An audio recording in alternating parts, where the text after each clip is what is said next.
ci ginnaaw 2 avril bi nga xamante ni c'est le mandat au président bi di jeex. alors bu dee ñu war a jàpp date ñoom 2 juin la ñu wax. premier tour bi buñ ca tegee juróom-ñetti fan ñu def deuxième tour bi kon donc 2 ak 10 juin. 2 juin. ah kon de Alaaji Ibou Fall de fii daf maa waxoon ne ma président bi bëggul dem xaw ma nag. Non, et puis tu sais le danger des reports là une fois que tu commences à reporter da ngay dem rek mën na fi reporter ba 2029. 2029. 2029. Il y aura toujours non parce que les raisons pour lesquelles on a reporté cette élection là taxawuñu fenn donc on va après nous sortir des histoires de nawet baa ngi ñëw. après xaalis amul. après et cetera di dem il va faire un deuxième mandat un deuxième quinquennat comme on dit te du dem élection. loolu de laa gëm. yow pour yow bëggul dem. en tout cas daal mu ngi gën a defaraat toogaay bi man ku defar ay takk ay bagages am teg ëmb yi bunti kër gi naan vraiment caabi yaa ngi nii. mais du ma ko joxee noonu. voilà mais lii ma gis kii gën a defaraat toogaay bi di jël ay mesures rek di def ay décret kii defagul.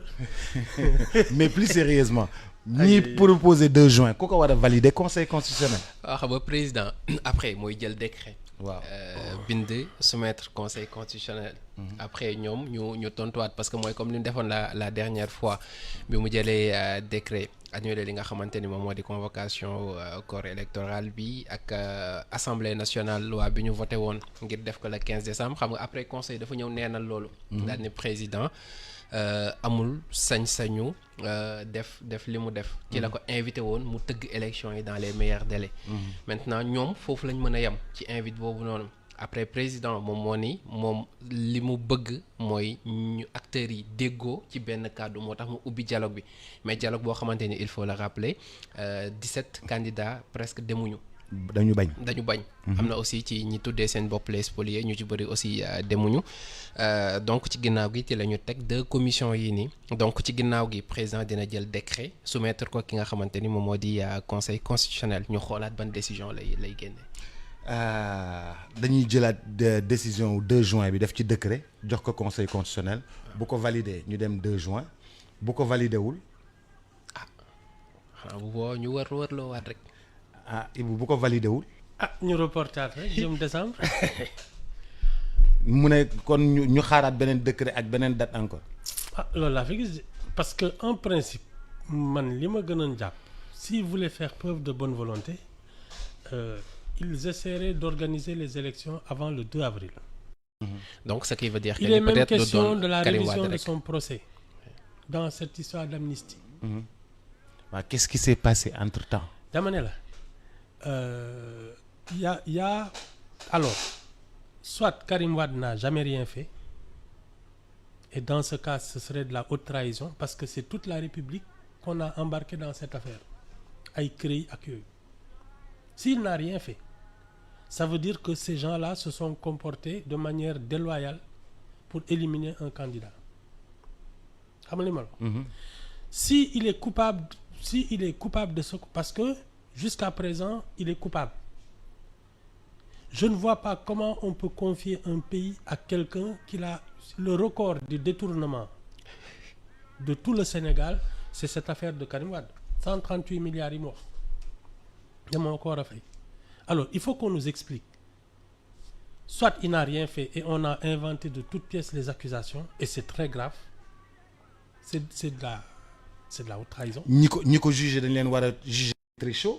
Après moo tax man la qu'est-ce qui s'est passé entre-temps? Il y a quelque chose de sulfureux dans cette affaire parce que tu peux pas dire que quelqu'un on a mobilisé toute la République et l'opinion en l'accusant des pires crimes économiques parce que moi j'ai jamais entendu des détournements de cette taille-là, de cette envergure. Alors il est condamné et jeté en prison. C'était en 2014. 10 ans après, tu viens nous expliquer qu'il doit aller aux élections. Il faut culte.